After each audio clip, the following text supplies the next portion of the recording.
Hi everyone, welcome to digital G K classes. तो आप में से बहुत सारे लोग बस इसी इंतजार में होंगे कि कब आपको सुपर टेट यूपी टेट के बारे में जो है सुनने को मिलेगा। और नया शिक्षा सेवा चयन आयोग बन तो गया है, बट इसकी वेबसाइट अभी तक नहीं बनी है, ना ही कोई अधिकारी जो कि मेन आपने देखा होगा वित्तीय और भी चीज़ें हैं जो कि नहीं हुई हैं। बट फिर भी जो इन्फॉर्मेशन निकल कर आ रही है वो मैं आपको बताना चाहूँगी कि जुलाई में अधियाचना होगा जारी, क्योंकि जो नया शिक्षा सेवा चयन आयोग है इससे जो भी भर्तियां होंगी ना उसकी अधियाचना जो है हर साल जुलाई में होगा, ताकि भर्ती सही समय पर हो सके।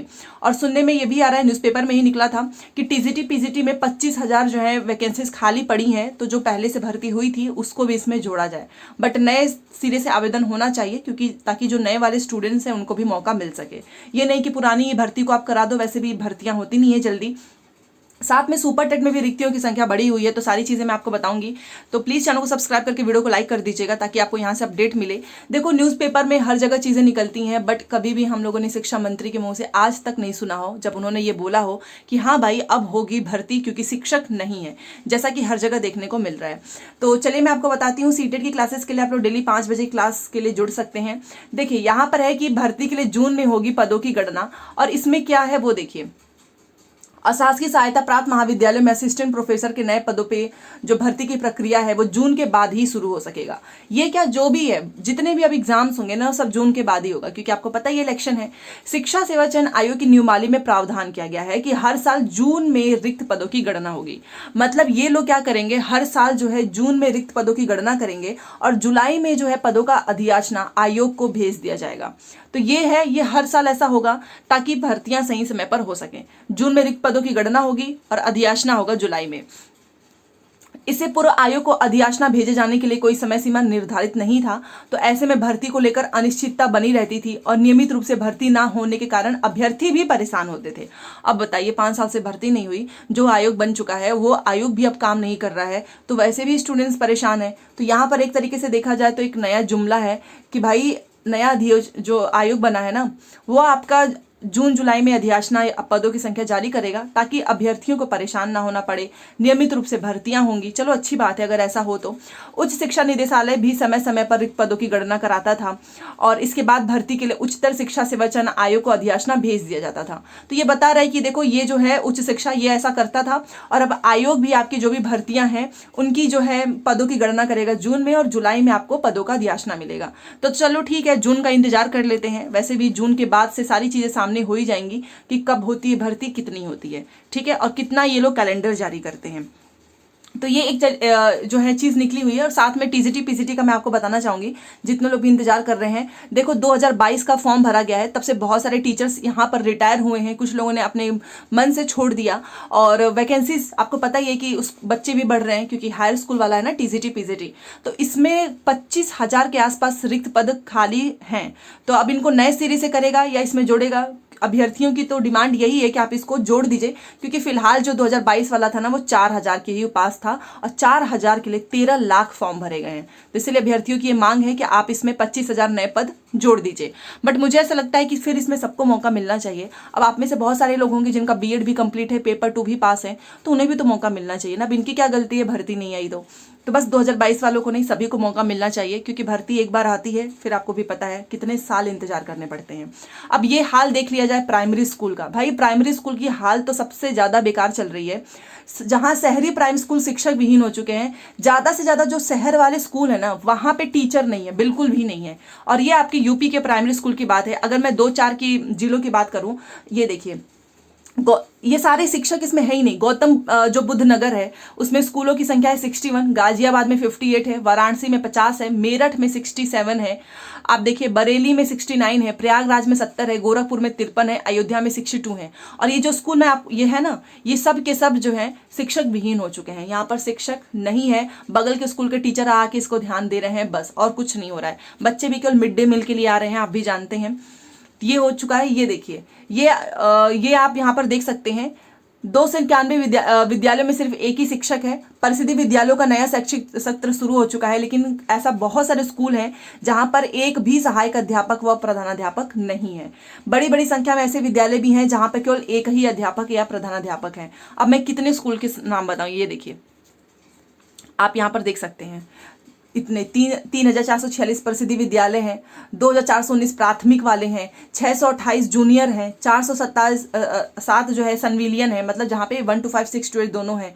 यहाँ पर शिक्षक नहीं है, ठीक है। और कहीं पे 69 विद्यार्थी पढ़ते हैं, वो बस जाते हैं और मिड डे मील खाकर चले आते हैं। सेम उसी तरीके से जो आपका टीजीटी वाले स्कूल हैं उसकी भी हालत यही है, ठीक है। आसपास के जो टीचर्स होते हैं वो आते हैं, उनको काम दिया गया है कि भाई तुम आकर देख लिया करो। प्राथमिक और उच्च प्राथमिक दोनों का हाल यही चल रहा है, मतलब 1 to 5 एंड 6 to 8 का। तो जनपद के प्रसिद्धि विद्यालयों में कुल विद्यार्थियों की संख्या, जनपद में 44 प्रसिद्धि विद्यालय ऐसे हैं जिनमें एक भी टीचर ही नहीं है। तो बिना शिक्षक के विद्यालय में पढ़ाई कैसी हो रही होगी, आप ये खुद सोच सकते हैं। और इसी वजह से कुछ स्कूल्स भी बंद हो रहे हैं, क्योंकि कुछ पेरेंट्स भी कब तक भेजेंगे भाई, जब टीचर ही नहीं है तो कब तक भेजेंगे।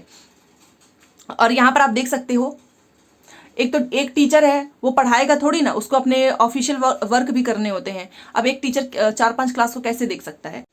और यहाँ पर भी आप देख सकते हो शिक्षकों का अभाव, कैसे निपुण बनेंगे छात्र। 140 स्कूलों में एक शिक्षक की तैनाती है, परिसिद्धि शिक्षा पर व्यवस्था भारी है। और यहाँ पर वही सारी डिटेल्स है कि कहाँ पर कुल विद्यालय कितने हैं, जूनियर, कंपोजिट, प्राथमिक। और यहाँ पर आप देख सकते हो स्कूलों को निपुण बनाने के लिए बेसिक शिक्षा विभाग अभियान चला रहा है। जी हाँ, आप देखते हैं ना, अभियान चलते रहते हैं। तो इसका आकलन हुआ और रिपोर्ट शासन को भेजी जाएगी, पर शिक्षकों की कमी इसमें बड़ी बाधा है। जिले में शिक्षकों के 11,664 पद स्वीकृत हैं और केवल तैनाती है 7,790 की। लगभग 140 अधिक स्कूल जो हैं एकल हैं। ऐसे में बच्चे कैसे निपुण बनेंगे, यह बड़ा सवाल है। शिक्षकों की कमी परिसिद्धि शिक्षा व्यवस्था पर भी भारी पड़ रही है। कस्या विकास क्षेत्र के पूर्व माध्यमिक विद्यालय से मेरा धूसी द्वितीय पूर्व माध्यमिक, ये सारे स्कूल्स के नाम है, मतलब यहाँ पर टीचर नहीं है। दूसरी तरफ स्कूलों को निपुण बनाने का अभियान चल रहा है। जिन स्कूलों में एक ही शिक्षक है, वहाँ के बच्चों को निपुण बनाने में काफ़ी कठिनाई होगी। शिक्षकों पर शैक्षिक कार्य के साथ साथ दूसरे विभागीय कार्य के निस्तारण की भी जिम्मेदारी है, और ऊपर से इलेक्शन का भी है। अधिकांश शिक्षक बीएलओ की भी जिम्मेदारी निभा रहे हैं। ऐसे में स्थिति का अंदाजा लगाया जा सकता है कि चालू वर्ष में हुए अंतर जनपदीय स्थानांतरण के समय इस बात की उम्मीद थी कि शिक्षकों की कमी अब दूर होगी, पर ऐसा हुआ नहीं। स्थानांतरण में यहाँ से 637 शिक्षक गैर जनपद चले गए, जबकि आए सिर्फ 68 शिक्षक। लगभग यही स्थिति पूर्व में हुए अंतर जनपदीय स्थानांतरण को भी रही है। जिले में शिक्षकों की कमी कैसे दूर की जाएगी, यह बहुत बड़ा सवाल है। तो आप देख सकते हैं कि क्या हाल चल रहा है यूपी के पूरे जिलों में, ठीक है। और ये आपका कितने, हरदोई का हो गया, लखनऊ का हो गया, अयोध्या का हो गया, गोरखपुर का हो गया। अभी मैंने आपको पूरे जिले भी दिखाए ना, वो इतने सारे स्कूल्स हैं, टीचर ही नहीं है, ठीक है। फिर भी इनको टीचर की जरूरत नहीं है, तो क्या किया जाए। और ये देखिए 42 विद्यालय, 25 टीचर, बच्चों की पढ़ाई राम भरोसे, ठीक है। स्कूलों में ना बच्चों के लिए कमरे हैं, ना ही छत है। अध्यापक भी 3 से 4 विद्यालयों में काम करने को मजबूर है। एक टीचर के ऊपर भी बहुत ही ज़्यादा रिस्पॉन्सिबिलिटी है, क्योंकि इनको अपने स्कूल के साथ साथ दूसरे को स्कूल को भी देखना है, ठीक है। तो यहाँ पर यही सारी चीज़ें लिखी हुई हैं कि बेसिक शिक्षा परिषद से संचालित विद्यालयों में शिक्षा अभ्यर्थियों, शिक्षक ही नहीं विद्यालय भी वैसा ही हो चुका है। और अयोध्या महानगर की मैं बात करूँ तो यहाँ पर 42 विद्यालय है, लेकिन शिक्षक के नाम पर केवल 25 हैं, जिसमें से 10 महिलाएं हैं और इसी तरह से 25 शिक्षा मित्र भी हैं, उनमें भी 3 पुरुष हैं, बाकी सभी महिलाएं ही हैं। शिक्षक पर 3 से 4 विद्यालयों को बच्चों को पढ़ाने का जिम्मा है। नगर क्षेत्र में 6000 बच्चे नामित हैं।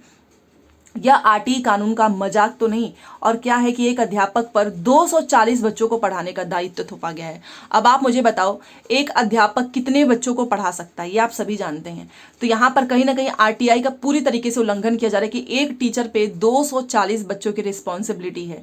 प्राथमिक शिक्षक संघ के जिलाध्यक्ष नीलमणि त्रिपाठी कहते हैं कि आरटीई कानून 2009 के अनुसार प्राथमिक विद्यालय में 30 बच्चों पर एक होना चाहिए, और यहाँ तो 240 पे एक है। प्राथमिक विद्यालय में 35 बच्चों पर एक, मतलब उच्च वाले में 6 to 8 में 35 पे एक होना चाहिए। नगर क्षेत्र के विद्यालयों की स्थिति इतनी खराब है कि बताना मुश्किल है, लेकिन शासन और शिक्षा विभाग को इसकी कोई परवाह नहीं है। विद्यालयों की स्थिति यह है कि एक एक कमरे में पढ़ाई होती है। किराए के भवन इतने जर्जर हैं कि कभी भी कोई भी हादसा हो सकता है। तो आप मुझे बताओ, क्या भर्ती परीक्षाएं नहीं होनी चाहिए? इतने टीचर्स की डिमांड है, मतलब कि 240 बच्चों को एक टीचर पढ़ा रहा है, सोचिए। तो क्या जो अभी स्टूडेंट्स एग्जाम पास करके बैठे हुए हैं, यूपी टेट सीटेट, क्या उन्हें मौका नहीं मिलना चाहिए?